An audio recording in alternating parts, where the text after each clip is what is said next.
Okay, now we are moving into the college portion of tonight. First thing, did everyone get a college advising handbook?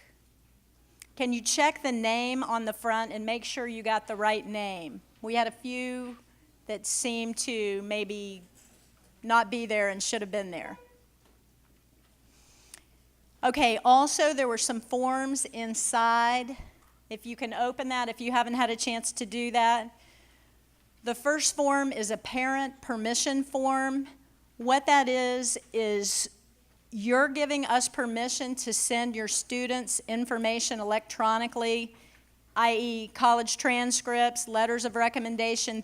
This is the way we do it today through the Naviance system. This is the way colleges communicate with us and we communicate with them. So we need to have a hard copy with your signature before we can start sending transcripts and other information about your student. The other form is a graduation self-check. We would like for each of the seniors to double check, and you go through the form. There's one side for the honors diploma, there's one side for the standard diploma. Go through and check off which classes you have had. When you're checking it, a standard year-long class is worth 1 credit. A one-semester class is worth 0.5 credits when you're adding up. And anything that is above and beyond, like for example, if you took 4 sciences and the school requirement is 3 sciences, that 4th science counts as an elective. Anything above the standard requirements is counted as an elective, in addition to electives like guitar.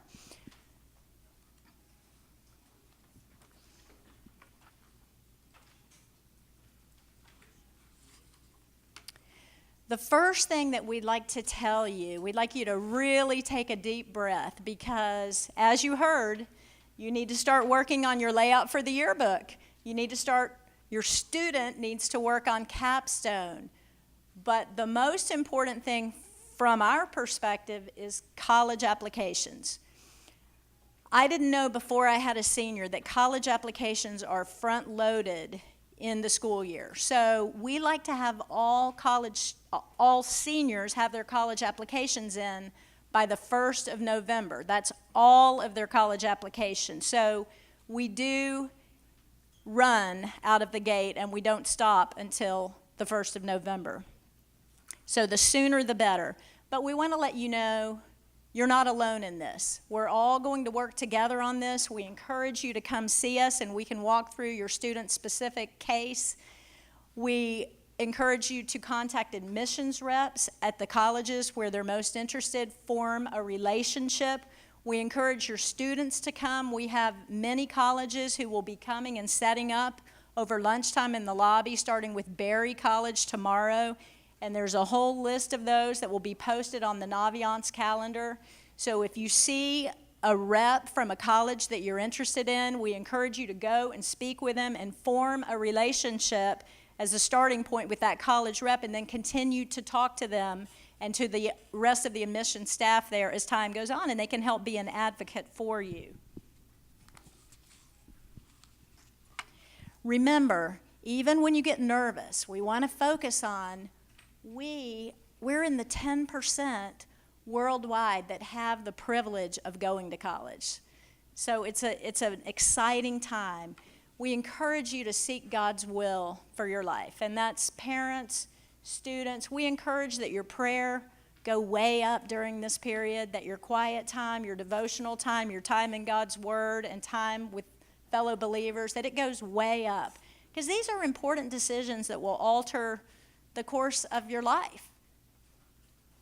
I thought that was a question.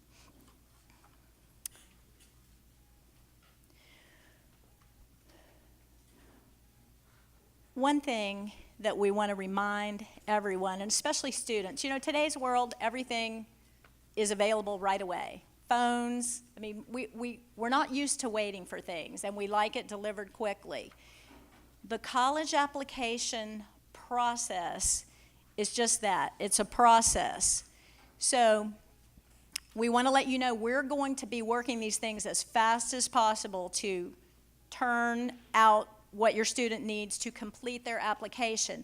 But they can go ahead and apply. The college gets the application, and then the other things follow In fact, one of the colleges said, we don't want to receive transcripts or letters of recommendation until we have the application. That's what starts the file, and then the other things are added to the file, and when we have a complete file, we make a decision. So go ahead and do the part that you can do, and Mrs. Kilburn will talk more to that. One final thing on monitoring and managing stress. Mrs. Kilburn came up with this poem that her minister had shared one week, and we'd like to share it with you. From an old English parsonage down by the sea, there came in the twilight a message to me. Its quaint Saxon legend, deeply engraven, hath, it seems to me, a teaching from heaven. And on through the doors the quiet words ring, like a low inspiration, do the next thing. Many a questioning, many a fear, many a doubt hath its quieting here. Moment by moment, let down from heaven, time, opportunity, and guidance are given. Fear not tomorrows, child of the King. Trust them with Jesus. Do the next thing. Do it immediately. Do it with prayer. Do it reliantly, casting all care. Do it with reverence, tracing his hand, who placed it before thee with earnest command. Stayed on omnipotence, safe neath his wing, leave all results, do the next thing. Looking for Jesus, ever serener, working or suffering, be thy demeanor. In his dear presence, the rest of his calm, the light of his countenance, be thy psalm. Strong in his faithfulness, praise and sing, then as he beckons thee, do the next thing.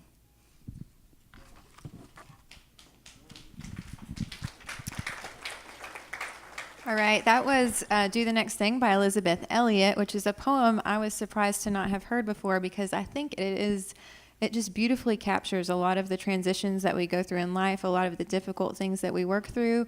The college application process, as Mrs. Stauffer mentioned, can be sort of challenging, especially when you're juggling it with all of the things senior year. So we're aware of that.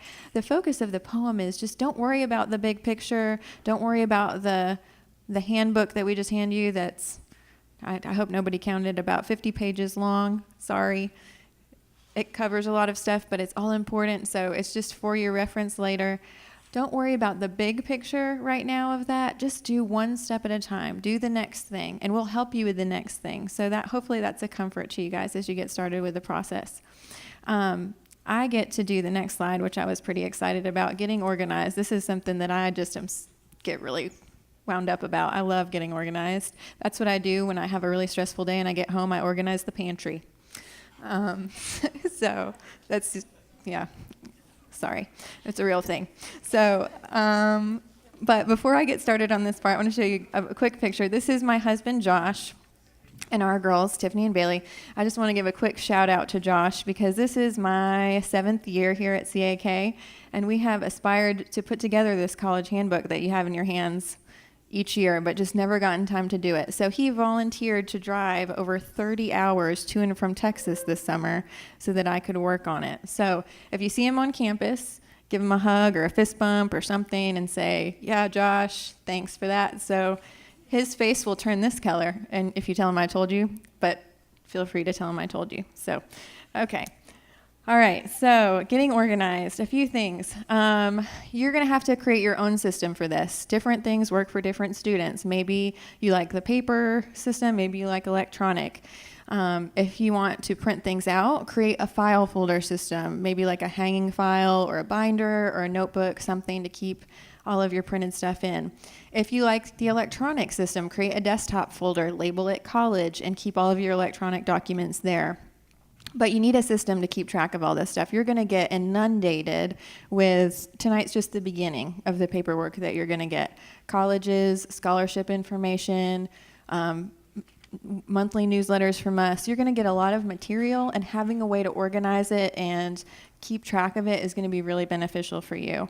And if you ever have to look back on an application or look back on your FAFSA, you probably will, you're going to want to have that handy and accessible when that happens. So if you want to follow along as we're going through this presentation, there's a start to finish checklist in the front of your handbook. There's a couple of checklists that work hand in hand. That one and the college app materials checklist. These two checklists are going to make sure you don't miss a step. There's, as you can see, a lot of steps in the process, and we're going to go through an overview of them tonight and just help to make sure you guys know how to get started. But as you do get started, if you have questions or need help or want more information about any of it, some of it, there's a lot more information in the handbook, but we are also glad to do one-on-one meetings with students and parents. We love to do that, and that's sort of the next step. So we're going to rely on you to let us know when and if you're ready for that. Also, don't feel like if you want to take notes, that's great. I encourage you to take notes because we're going to go through a lot of things pretty quickly, but we're also going to email out this PowerPoint, all of the handouts, and a video recording of this session tonight. Thank you to Warrior Network for that. So, all right. And so the next thing behind the checklist is a password spreadsheet. This is a personal one that I have developed. There's a couple of ways to use this. So you can either download an app that will keep track of your passwords for you or create a password protected document. Seniors, I would recommend doing this year. You're going to have at least a dozen new usernames and passwords this year between Naviance and college apps and FAFSA and Tennessee Promise and all these websites that you're going to have usernames and passwords for. You're going to want to have it accessible. I can't tell you how many students come in my office on a daily basis asking me for passwords that I do not have access to. So if you lose them, you've got to reset them. That just is sort of another frustration and a waste of time. So this is a good way to keep track of those. I have over 100 on my sheet right now. So thank me when you're 30, okay? All right, so also know the requirements and the deadlines. That, the college app materials checklist that I mentioned will help you keep track of this. The thing is, every college is different. They're going to have different deadlines. They're going to have different application requirements. The easiest way to find this, I have found, is to just Google it. So you're going to Google undergraduate admission requirements for the name of your college. So if you Google that, it usually comes right up, and you can just click directly to the page, and it'll say something like ACT scores, a high school transcript, 1 letter of recommendation, 3 letters of recommendation, an essay, whatever you need. It'll have a list of those things for you, and that's really helpful to have access to. Also, a couple of deadlines to keep in mind. Mrs. Stauffer mentioned November 1st. That's the deadline that you should have all of your college applications submitted by. Okay, that helps to ensure that you don't miss any deadlines. The only exception to this is like early action or early decision might be earlier than that. Occasionally there's a really early deadline. Be aware of that. But November 1st hits most deadlines. You might wonder, what is early action and early decision? Early action is typically non-binding. So that's like if you want to apply to a college early, you want them to have a fresh look at your application, and because you're one of the earliest applicants, you get sort of preferential admissions decision based on that.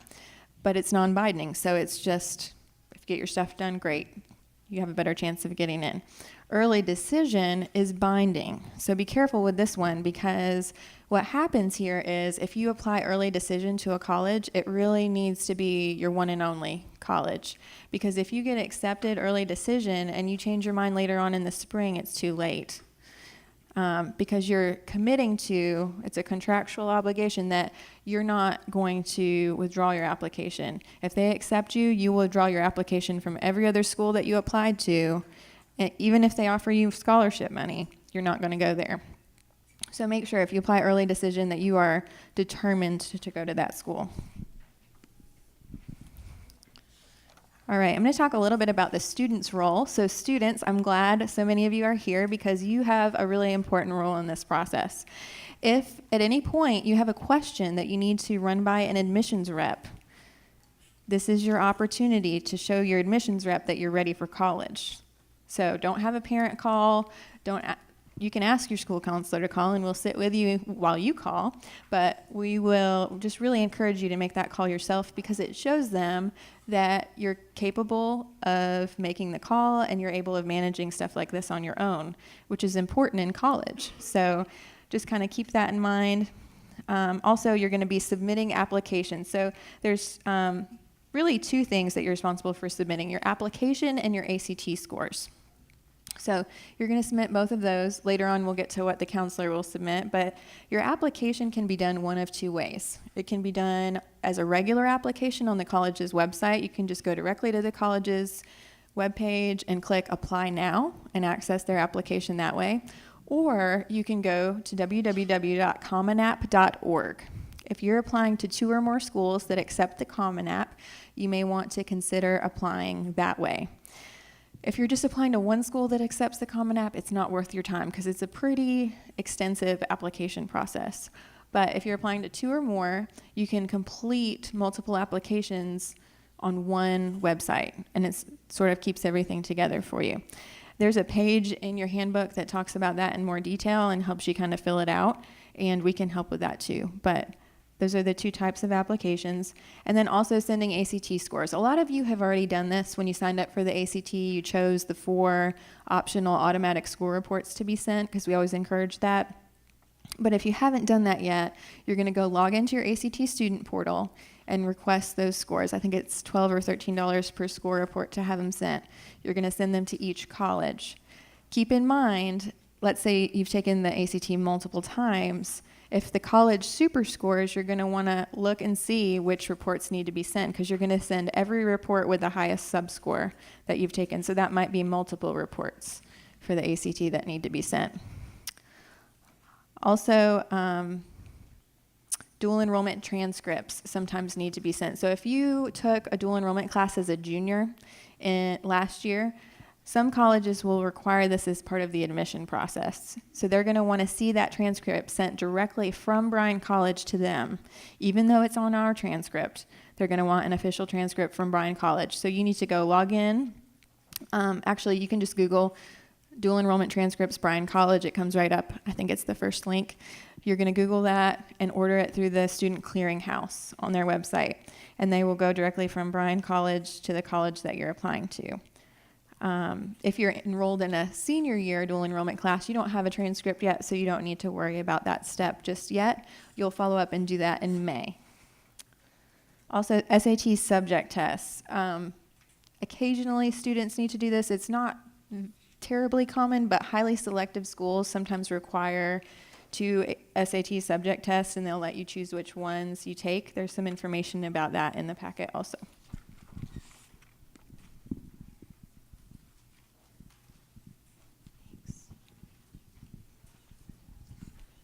Okay, that was the student's role. Now on to the parent's role. The good news is the parents have a lot to do, but each part that's a parent requirement also involves the student. So you'll have a lot of togetherness during this process, which is a good thing because pretty soon they won't be around, sadly.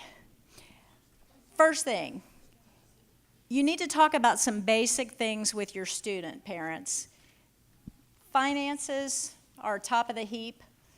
You need to talk about things like how much are you able to contribute toward college, if any?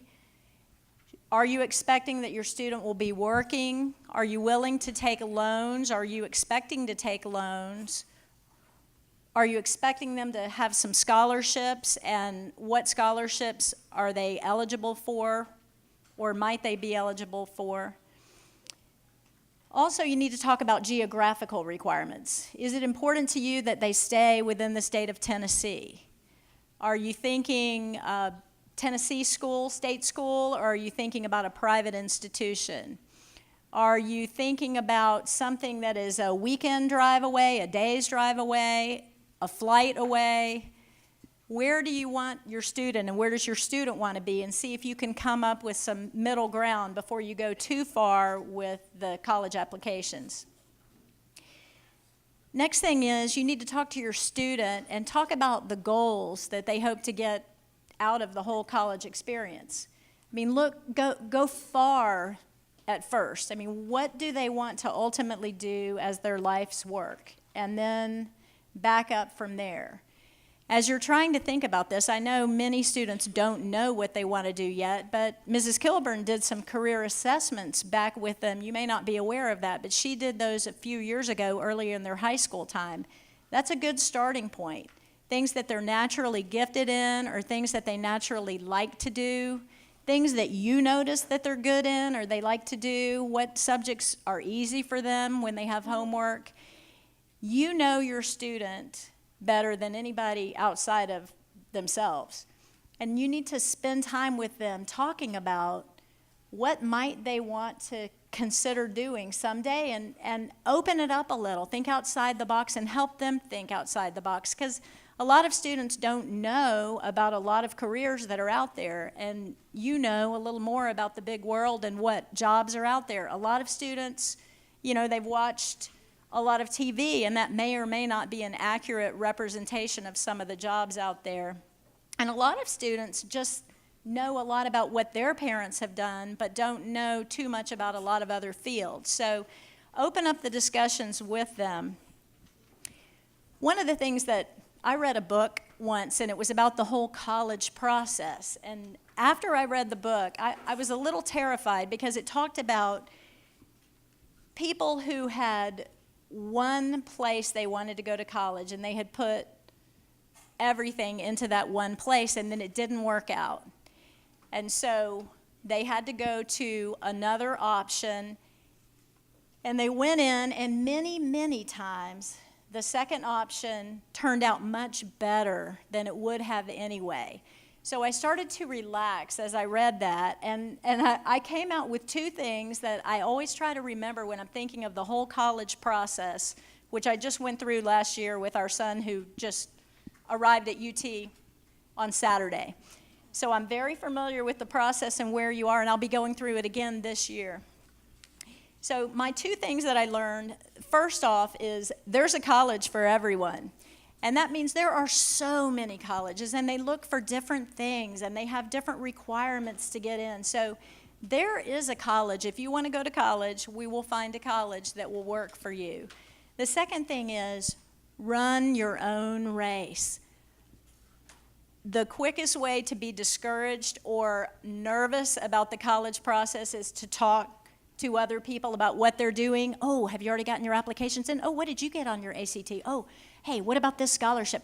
And students do it, and they make each other nervous, and parents do it, and they make each other nervous. So decide with your student what's right for them, and then stick to it and run your own race. And that will be the right race for your student.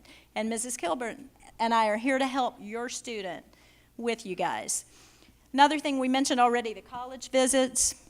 Well, the college visits, when the college reps come here, also if you have the opportunity to get out and go on to a campus, especially this fall when all the students are there and you can see what it's really like, and your student can start picturing what it would really be like next fall if they were at that college, do that. If you can't get to all the colleges, that's fine. Go to college fairs. Contact the colleges, find out as much as you can about the colleges to make an informed decision. Also, if you haven't done it before, start handing off a lot of responsibilities to your student. Have them do the application, have them make the phone calls, the things that we've talked about. Stay involved, but have them do more things than what you're doing. The most important thing, like I mentioned, besides talking to your student about where they might want to go with their college process, the most important thing you can do is pray with them, pray for them, and pray for their classmates and friends as well. Another responsibility you have, we already mentioned it briefly. I forgot to say it's by Friday. I think it's said on the slide, but the parent release, if you can turn in the signed form so we can start releasing transcripts and things that your student needs by Friday. And then also there's a parent evaluation form and a student evaluation form. They're in the college advising handbook.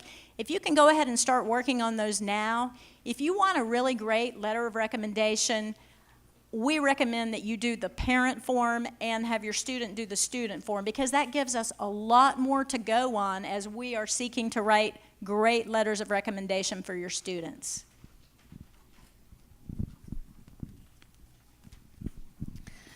All right, so students, we said that you're going to be sending your application and your ACT scores. Your school counselor is going to be sending your transcripts and your rec letters. We use Naviance to do that.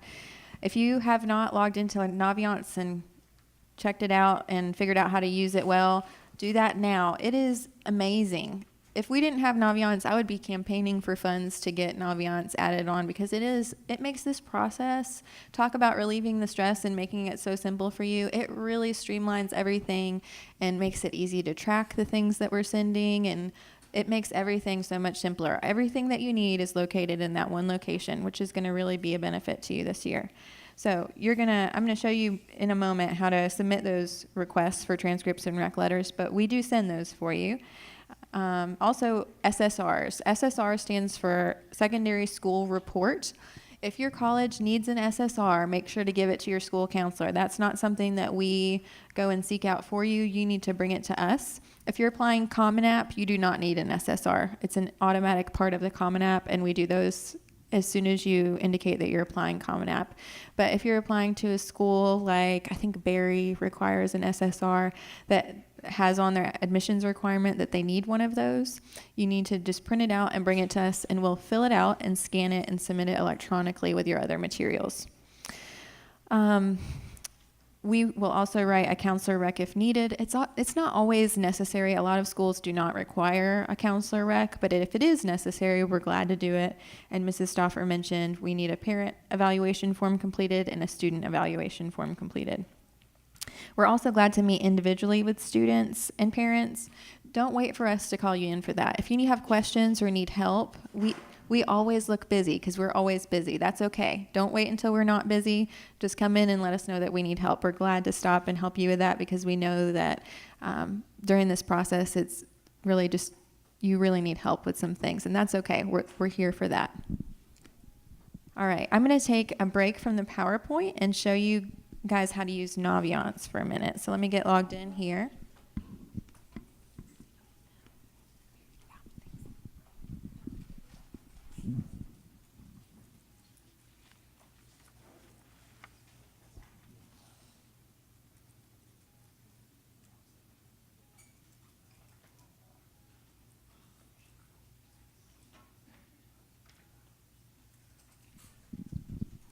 All right, this site is awesome and can do so much for you, but it's important to know how to do it. This screen is disorienting the formatting a little bit, so hopefully I'll be able to find everything okay. But all right, so first thing I want to show you is the document library. So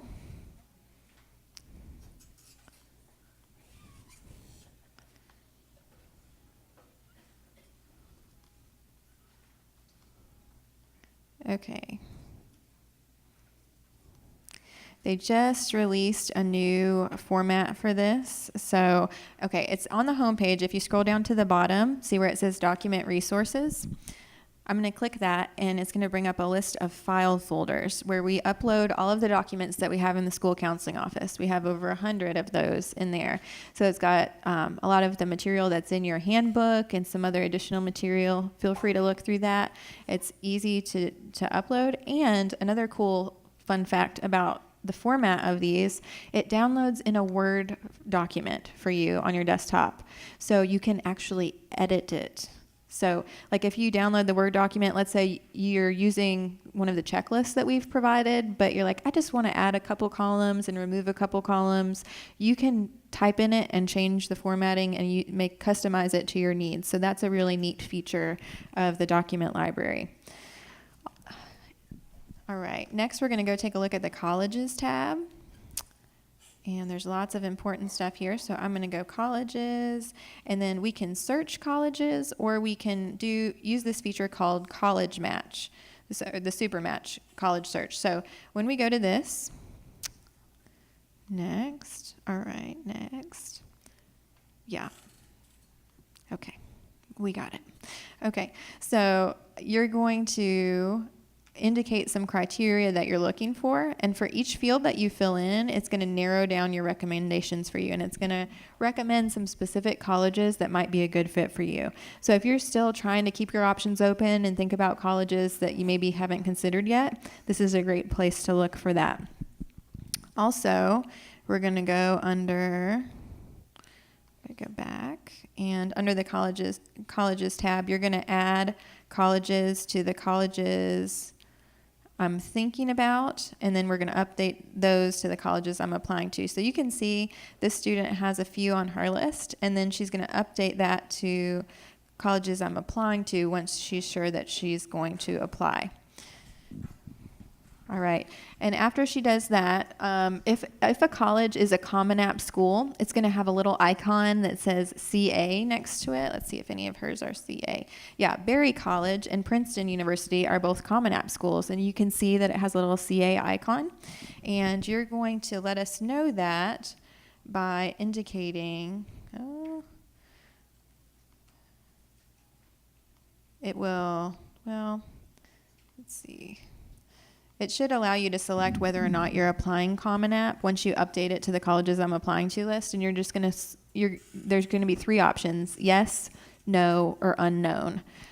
It has to be yes or no for us to send documents electronically. If it's unknown, it won't let us send anything. So you need to go in there and select whether or not you're applying Common App.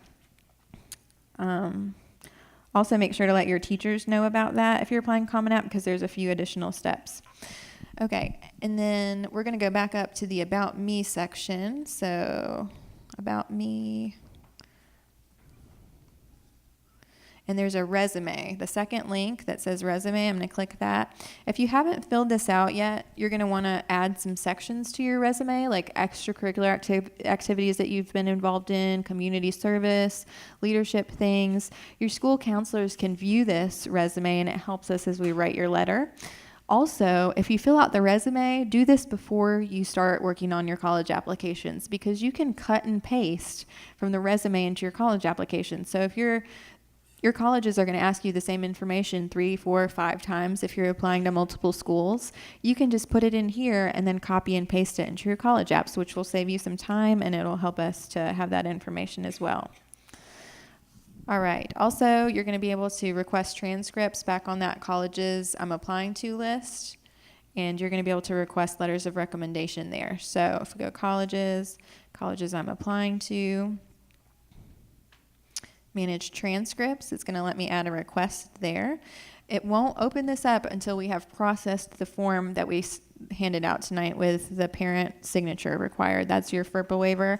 Once that's been submitted and updated in your Naviance account, you can submit transcript requests, and you can go back to that page and also submit rec letter requests to teachers. When you do that, you're going to just select the teacher off the list, and you're going to click the drop-down menu, and it'll allow you to select a teacher. Let's see. Actually, it's not visible there. Let's see if I can find it under the colleges.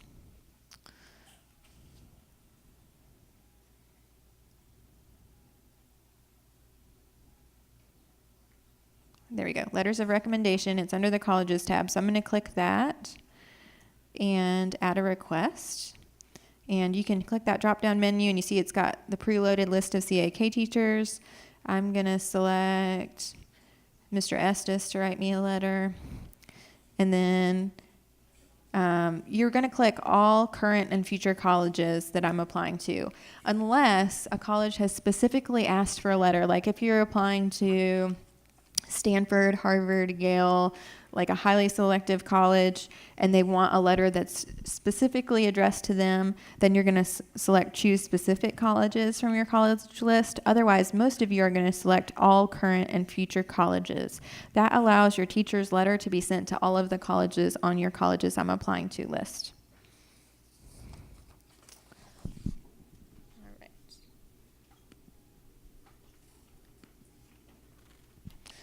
All right, I'm going to talk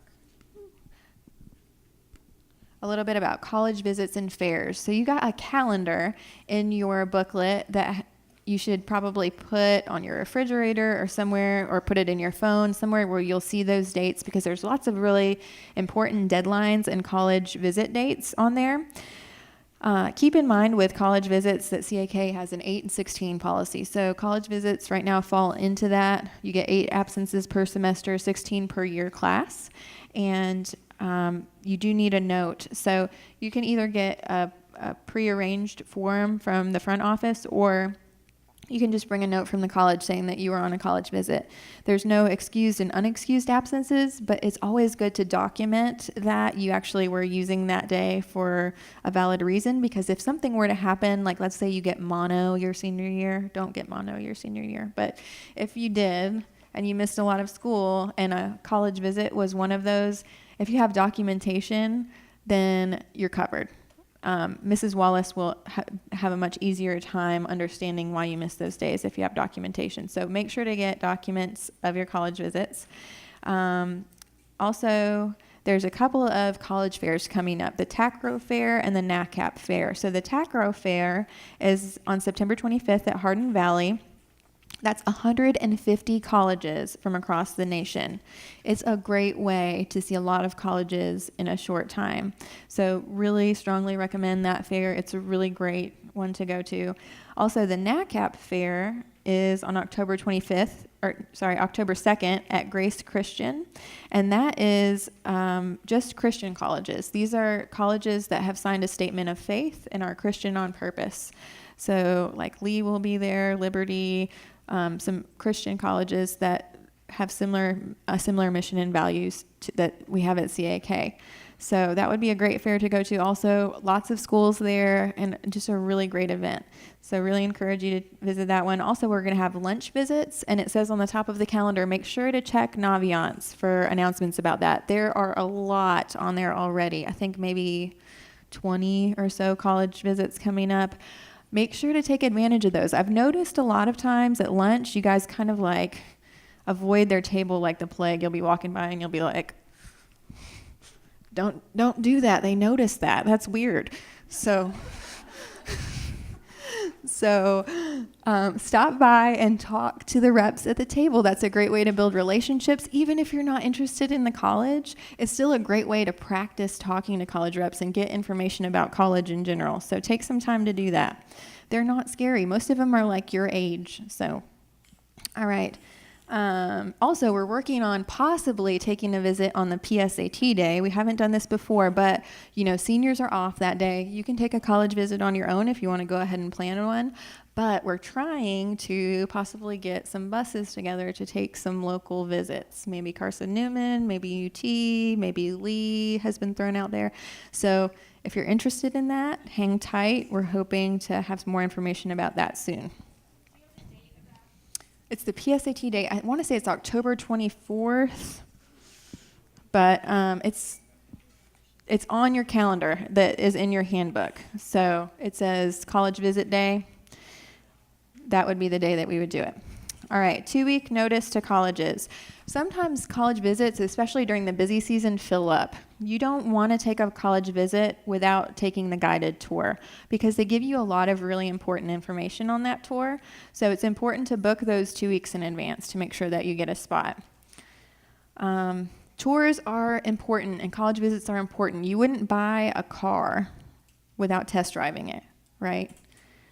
Don't attend a college without taking a visit. Visits are so important to give you a real feel for the campus. And there's just something about it. Like students will a lot of times in the fall kind of stress about making a decision and they're really not sure how it's going to turn out. And we always tell them, take a college visit. There's something about taking college visits to all of the schools that you're applying to. Remember, you don't need to do this by November 1st. You've got until May 1st, so no rush. But throughout the year, take some college visits. As students do that over the course of the year, they come back in the spring and they're like, oh, Mrs. Kilburn, you were right. College visits really do help us make good choices. Don't you love that, parents, when you get to hear that every once in a while? It's so great. All right, so they really do help. And there's something about that just feels like a good fit when they visit a campus and they just get a sense of what that is when they step foot on that campus. Make sure campus is in session. Don't visit a campus when it's closed for fall break or closed for some other holiday because you won't get a really good feel for it. Also, a couple of pro tips for fairs and visits. This will help you so much. Bring questions and labels. So in your handbook, there is a list of questions that you can take on a college visit. We have prepared it for you. You don't even have to do any work. Just tear it out, highlight the ones that you think are important to you, and bring that with you. Your college rep is going to be amazed at your preparation for your visit, right? Nobody does that. It's going to help make your visit so much more effective because you're going to know beforehand what you want to ask. You're not going to have time to think of that when you get there. So bring that with you on your visit. Also, labels. Especially when you take that big TACRO visit at Hardin Valley, there's going to be 150 colleges there. You do not want to stand in every line and wait to fill out an information card. Print a label. Everybody asks for the same information: name, address, phone number, email. Put that on a label, stick the label on the card, stick the card in the box, and you'll get around a lot faster at that event. So hopefully that helps.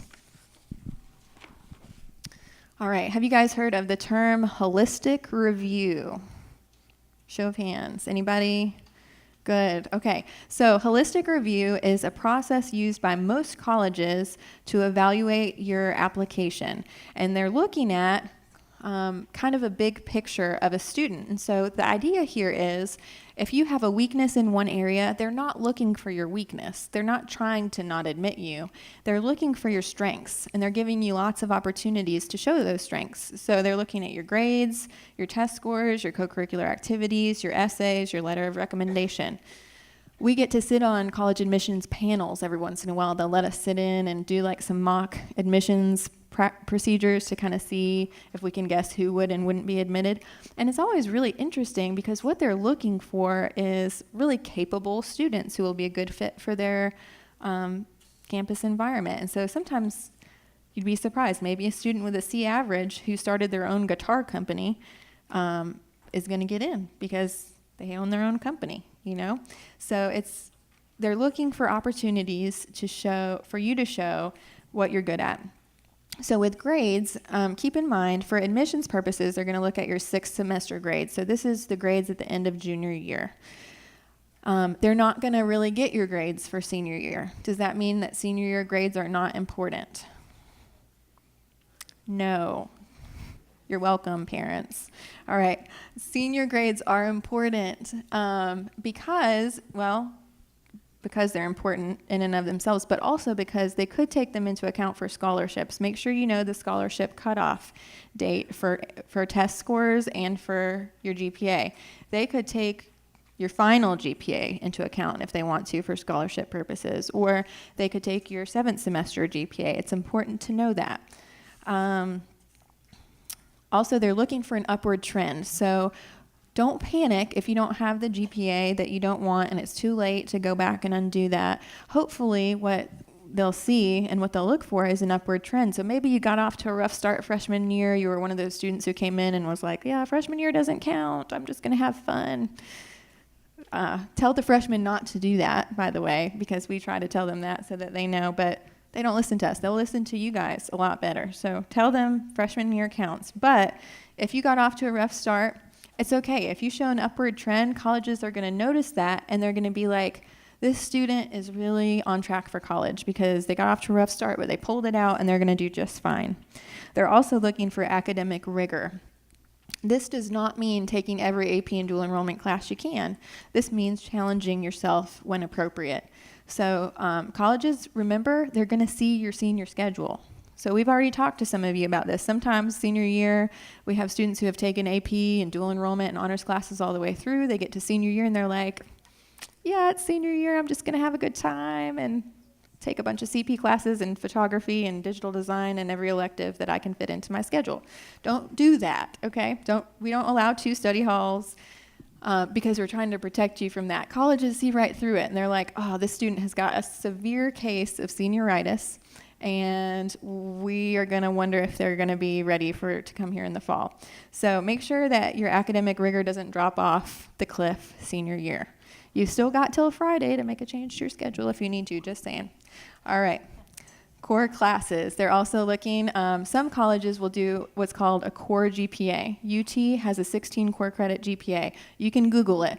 University of Tennessee, Knoxville, core GPA. It'll come right up. So it's like 4 math, 4 English, 3 science, 1 art, 2 foreign language. So they're going to recalculate your GPA on that scale. So students will ask, does Bible count? Sort of. They see your GPA, which includes Bible, on your college transcript from CAK, but they're going to factor that, some colleges will factor that out when they do that core GPA calculation. So just make sure to be aware of that. That applies to scholarships too, that they recalculate it for that. That's for UT. Not every college does a core GPA. Every college is different, so make sure to know your college's policy on GPA and what they accept. Some colleges will accept the GPA off our transcript, which is a weighted GPA, and they'll just use that, and that's what they go by. All right, test scores. A lot of times students will ask about this, and they'll say, oh, I just really bombed the ACT the first time I took it. Maybe I got a 17 or an 18 or a 19, and I was hoping I was going to get a 25 or a 26, and I'm just going to wait until I get a 25 or a 26 to send that score. Don't wait. Do not wait. First of all, the national average is a 21. So a lot of times students will say, oh, I got such a low score.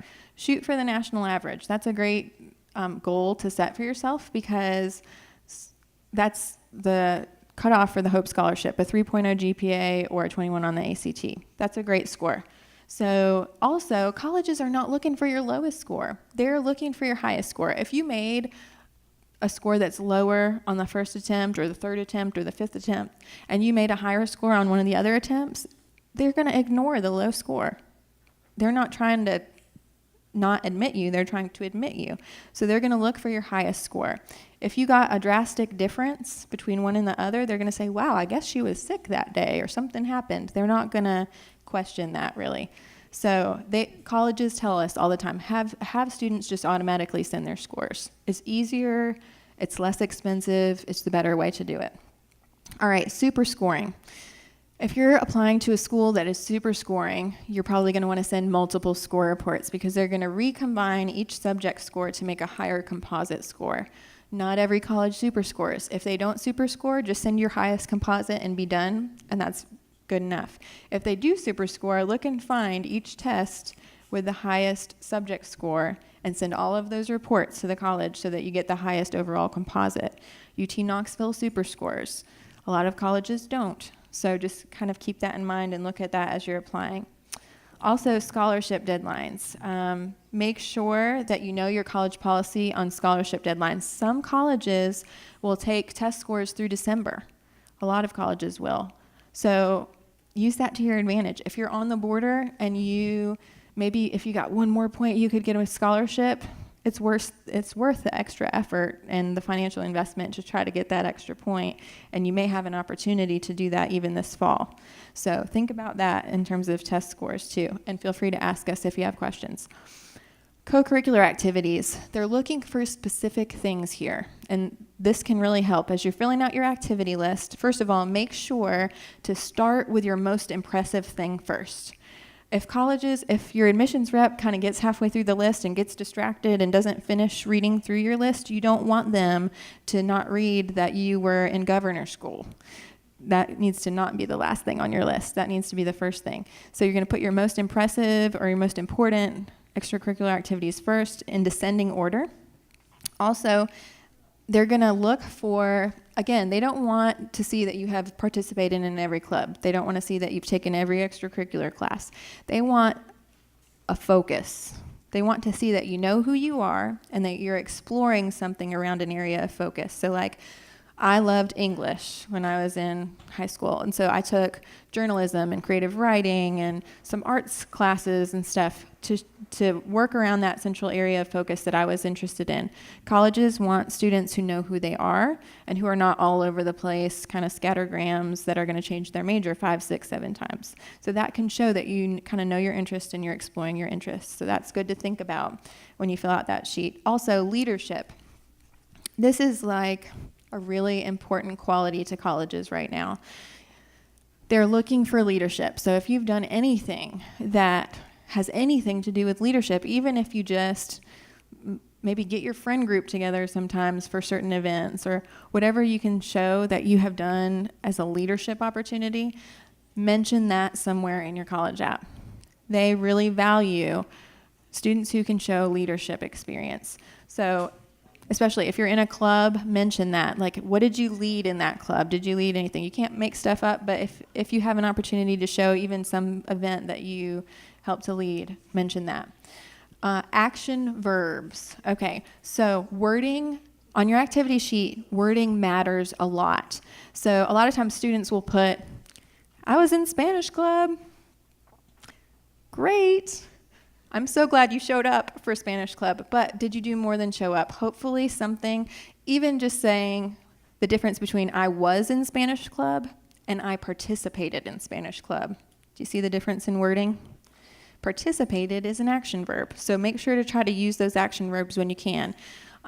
If you led something, if you designed something, think of action verbs that could apply to your participation in that club. All right, also the essay. I could give a whole hour on the essay. There's a bunch of material in your packet about this, but a few important things. Avoid puns and cliches. I wish I had time to create a public service announcement for this before this meeting. I did not, but just pretend that I did, okay? Don't use puns and cliches in your essay. Colleges think that's lame, okay? All right, don't use puns or cliches. Also, be careful, honestly, about overused topics. So there's a few that colleges kind of caution us about as we're talking about essays. I hate to say this, but mission trips is one. They get a lot of essays on mission trips. So that essay may or may not stand out to them because it may sound very similar to a lot of other essays that they've read. Athletics experience. I know we have a lot of athletes here, and a lot of you have really valuable experience in athletics. If you have an experience that is just sets you apart and is so uncommon and you want to mention that, great. But be careful about using athletics because it can sound very overused, mundane, just very typical. Your essay is an opportunity to set you apart from the other applicants. So be thinking about like what is unique, uncommon, maybe something they haven't heard before, something that makes you stand out from the other applicants that they're looking through. It's an opportunity to talk about something that's not already in your application. Do not list your resume on here. Sometimes students are tempted to say, well, I did this and this and this and this and this in their application or in their essay. Colleges have already heard that in your application. Don't repeat that. This is an opportunity for you to show them something different. It should be personal. So they love to read something in narrative form. Most college admissions reps, a lot of them are about your age. So think about, what would I want to read if I were reading an essay? Would I want to read a 5-paragraph research paper, or would I want to read a story?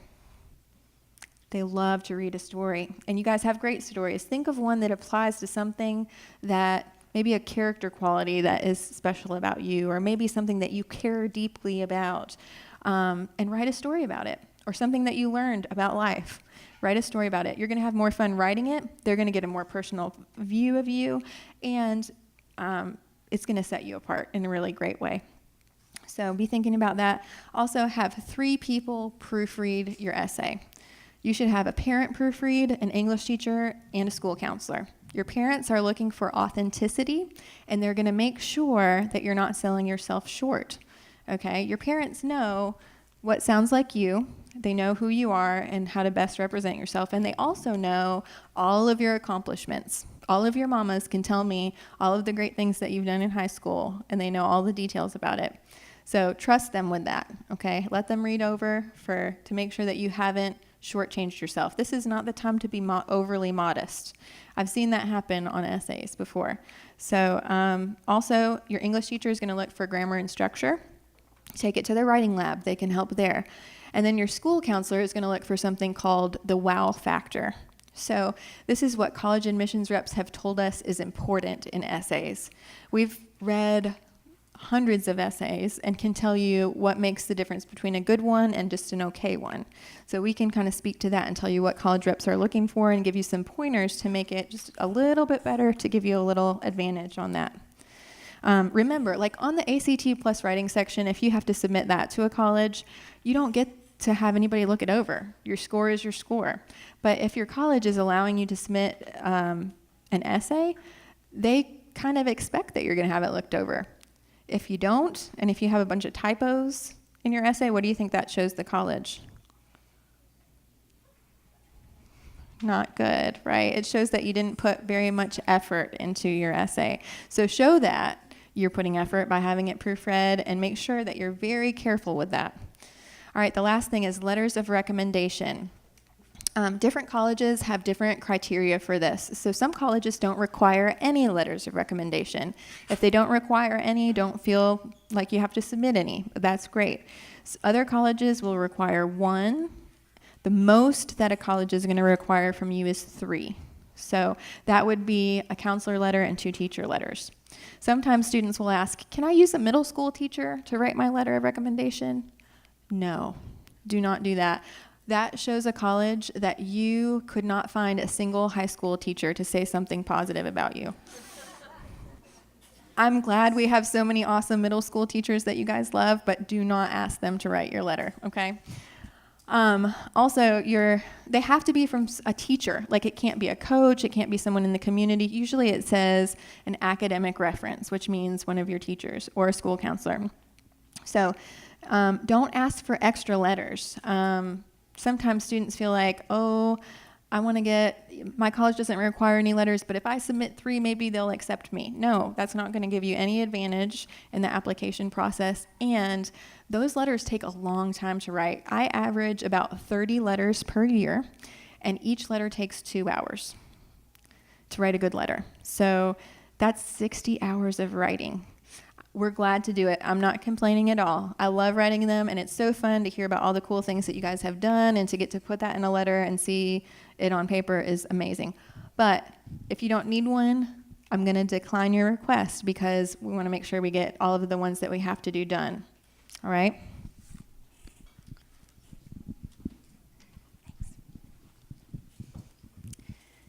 Everybody still awake? A quick review. The good things: start early, meet the deadlines, proofread, and that means proofread the whole application, proofread everything that you do on the application, your essays, filling in the blanks, your address, all parts. If it's optional, it's really not optional. If they offer you a chance to do it, do it. Demonstrated interest, that's things like going and talking to representatives. That's showing that you're interested in their college, going on an official college visit and getting documented that you came on that college visit, and then continuing phone calls to the admissions person. Action verbs, Mrs. Kilburn covered this. Ask for help when you need it. Never stay at home and panic and worry and get frustrated and wring your hands. Come and see us. We can help you. Bad things, leaving blanks on the application. Make sure you're complete in what you do. Typos, terrible. Character issues. You got to watch. We've been preaching this for years, I know, but social media, now is a time to make sure that everything that you're doing is great and just the way we would all have it be. Fluff, don't try to pad things by adding in miscellaneous fluff just to fill up space. Make it real if you're going to put it anywhere on the application. Cliches and puns. And then again, parents communicating instead of the student communicating with the college, bad.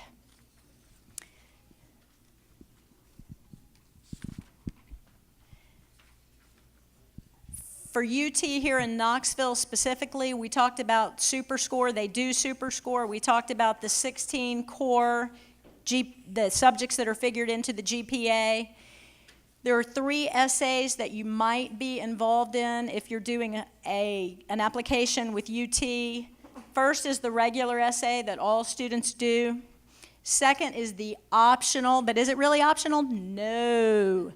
The optional personal statement. That's where you're selling yourself, you're telling your story. Why would you want to come to UT? And there are more specific guidelines on that on the application. And then the third essay that you might be involved in is if you are applying to the Honors College or for some of their special scholarships.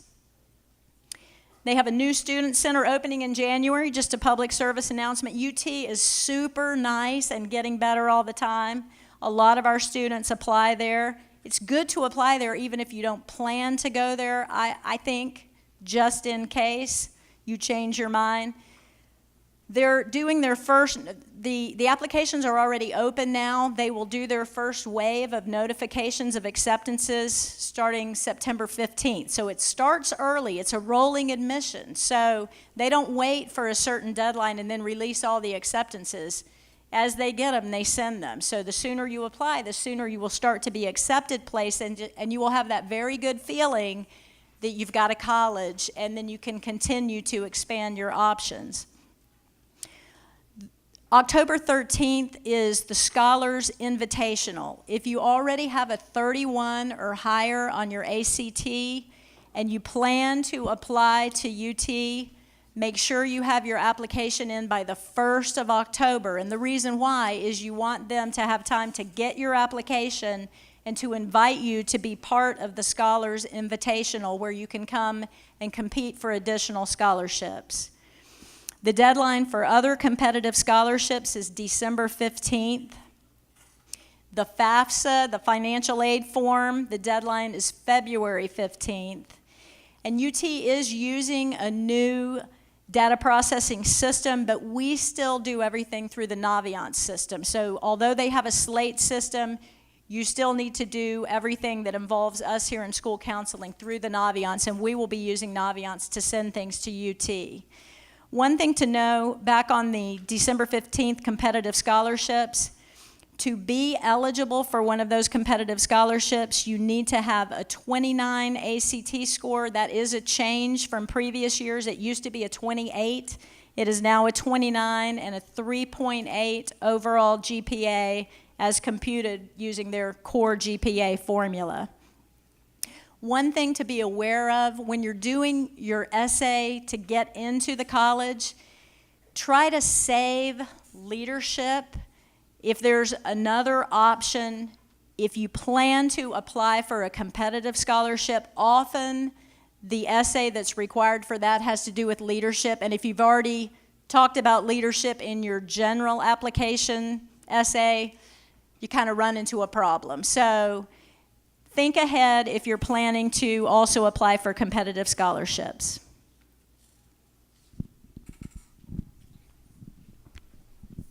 All right, we've talked about a little bit of this with letters of recommendation. Keep in mind, there's a 3-week notice required for letters of recommendation. Remember, we said it takes some time to write letters. We don't want everybody to wait until the last week or two. If that happens, we will not have time to get all of the letters written. So we require a 3-week notice for letters of recommendation. And how you'll notify us about that, if you are asking for a counselor letter, you're going to turn in your student self-evaluation and your parent evaluation. That lets me know that you need a letter from me. For teachers, you can put in a request on Naviance after you've asked them in person. Also, this is not required, but I would really encourage it. There's a teacher evaluation form that you can fill out. In addition to the student self-evaluation and the parent evaluation, there's a separate one that's just for teachers. And for each teacher that you're requesting a letter from, it's in your best interest to fill out that form for them, because it's going to help them remember all of the really great stuff that you did in their class, your favorite project that you did, what did you learn in their class, how do you feel like you contributed to their class. You're going to give them some material that they can use to fill in their letter with, and that will help them to write a really great letter full of great stuff for you. Same with us. We know students well, but getting additional material to fill in your letter, colleges don't want a list, remember, of like your extracurricular activities. That's not what they're looking for on this letter. They're looking for stories and some personal examples of how those things that you've listed as good qualities are true. And so when you fill in that self-evaluation, it helps us to get some really good material to just supplement what we already know about you. We talked about please don't request extra letters. Same thing with teachers. Teachers, especially our upper level senior teachers, get inundated with requests. If you don't need a letter, please don't request it from the teacher. If you do need a letter, you're going to go ask them in person. Sometimes a teacher will say, I'm just not sure that I'm the one to write the letter for you because I don't feel like I got to know you well enough in my class. Maybe another teacher could speak better for your letter. Usually teachers are going to say yes, but if they don't feel comfortable for some reason, we've asked them to say that, because we want to make sure that you get the teacher that's going to write the best letter for you. This is not, I'm going to choose the best teacher. whoever you think the best teacher is. This is, you're going to choose the teacher who knows you best because they can write the best letter for you. So be thinking about that. Which teacher did you connect with the most when you asked for that letter? After they accept and say yes, that they'll write a letter, you're going to follow up with an official request in Naviance, and that's how they're able to upload that letter to Naviance for you. Parents, remember, if you need a school counselor letter, there's a parent evaluation that you need to fill out for us. If you don't need a school counselor letter, if your college doesn't require that, you don't need to do that form. But if so, it is in your packet for you in your college advising handbook. Also, remember those SSRs if they're required, and make sure to complete your resume in Naviance. All right. Also, one other thing about the application, the FERPA waiver. It's a secondary school report. So remember, if you're applying Common App, you don't need to worry about that. If you're applying to a school and not using Common App, sometimes they'll require an SSR. And if so, you need to turn that into your school counselor. The FERPA waiver, as you're filling out your college applications, it's going to ask you, do you waive your right to view your letters of recommendation? The answer to that question is yes. Okay? If you say no, that sounds suspicious. It's like, well, I'm not sure I trust my teachers to say all good things. Can I see it first before they turn it in? No one does that, so don't do that. Just say yes and trust. Your teachers are going to say great things. We help them know how to write these letters so that it's like a resume. They're only going to say the good things that they observe about you. So trust them with that. Say yes to the FERPA waiver. That's what allows us to release that information to schools too. All right, scholarships and financial aid. I'm going to try to get through this quickly. I know we're over on time, but hopefully this has been really helpful and important information for you. So keep in mind, college is an investment. So it's different from an expense. So a lot of times parents and students, they see the sticker price and they kind of get nervous about college. First of all, the sticker price is not the net price. They're different. So like private colleges, Lipscomb, Maryville, a lot of private colleges, Lee, what you actually pay in net price is going to be much different than the sticker price. It could be very close to UT's net price, but the sticker price looks so much higher that a lot of times students don't even apply because they're scared of the sticker price. Every college has got to have a net price calculator on their website. Use that to try to determine what the overall net price is going to be, because it's not going to be the sticker price. Very few students pay the sticker price. So that will help you kind of put it into perspective. Keep your options open. If it's within consideration, go ahead and apply and just see what they offer you in scholarship packages. Also, remember that scholarships are sort of negotiable. If you get close to what you like, a lot of times this happens with students. They'll apply to 3 or 4 or 5 schools, and UT will offer them more than a private college. Well, then you take that offer that UT sent you and you bring it to the private college and you say, you are my first choice. I would go here if the cost of tuition was a little bit closer to what UT has offered. Look at what UT has offered me. Can you come any closer to that number? This is how much I would need. Use that as a negotiating tool when you meet with financial aid advisors. It may not always work, but it might work, so it's worth asking. Also, be careful of college debt. So there's calculated risk involved with taking out student loans if you need to.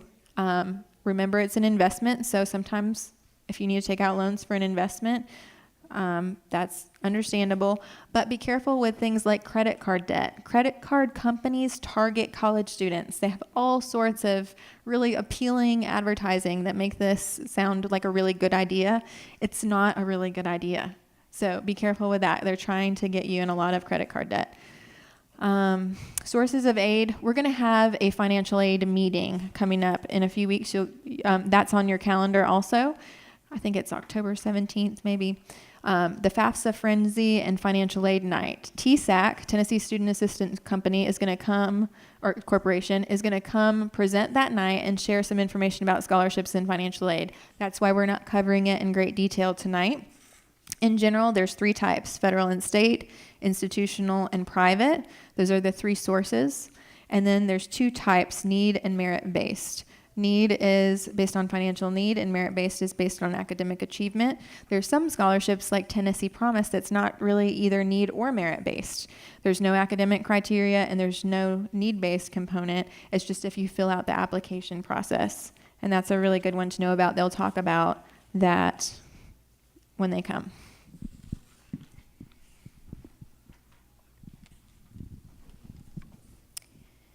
All this leads to finding the right fit for your student. We recommend that you have a plan, but that you stay flexible to other openings. First thing, we like you to look at 6 to 8 colleges as a starting point. Look closely at 6 to 8. Go deep on those colleges and find out what they offer. Then when it comes application time, we recommend you apply to 3 to 5 colleges. 2 or 3 that are right where you're pretty sure your student will get accepted. They're not positive, but you're right in the sweet spot in terms of GPA and ACT scores. Apply to at least one REACH school, which, hey, you might get in there, you might not. You know it's a REACH, but it would be great if your student got in there. And then finally, one that's not exactly a fallback school, but a safe school, a school that you're pretty positive your student will get into. And so you know you will have options if you use that approach. Character counts. So as you're looking at colleges, make sure you're asking yourself and asking your student, you're together looking at, is this college going to help grow my student as a person?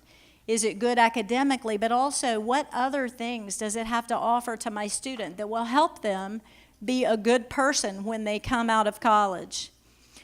Consider Christian colleges. Christian colleges have come a long way in the programs that they offer and the innovations that they have. So do not rule those out. Take a look at all colleges when you're doing your research. Prioritize. What's important to your student is different from what's important to the next student. So figure out what it is that is most important in making the college decision. As we mentioned, develop that positive relationship with the college, and consider when you're doing this the long and the short-term goals.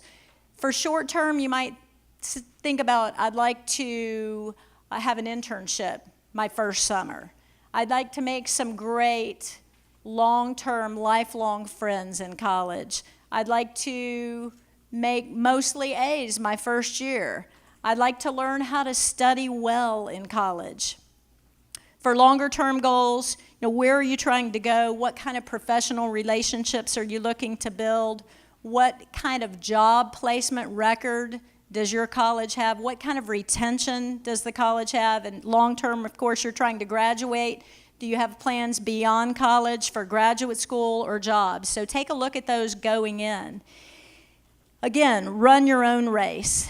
Just a couple of quick things that I learned in the process last year as a parent.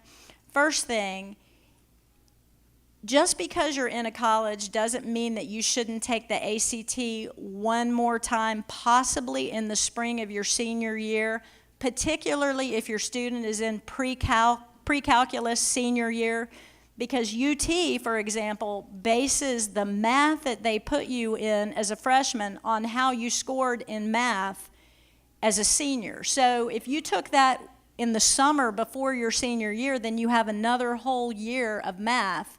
You're being placed as if you haven't had that year of math. So something to think about. Next thing is, if you get accepted to a college that you're very interested in, if you can, go ahead and put down an enrollment fee as soon as possible, because that's what they end up using for dorm selection later. So once you have the spot, if you think it's a top contender, it's sometimes about $150 for an enrollment fee. It's a good investment to have some choices later. And the final thing is, when you sign up for orientation, I know it seems a long way off, but if you can do it a little earlier in the summer, it gives you more options as they're scheduling your classes before they've filled up, especially if you're at a large school like UT. All right, just a couple more things real quick. First, student athletes. If you're planning on playing college athletics, make sure that you have registered for the NCAA and or NAIA. Also, make sure that you are aware of the eligibility criteria for whichever division you'll be participating in.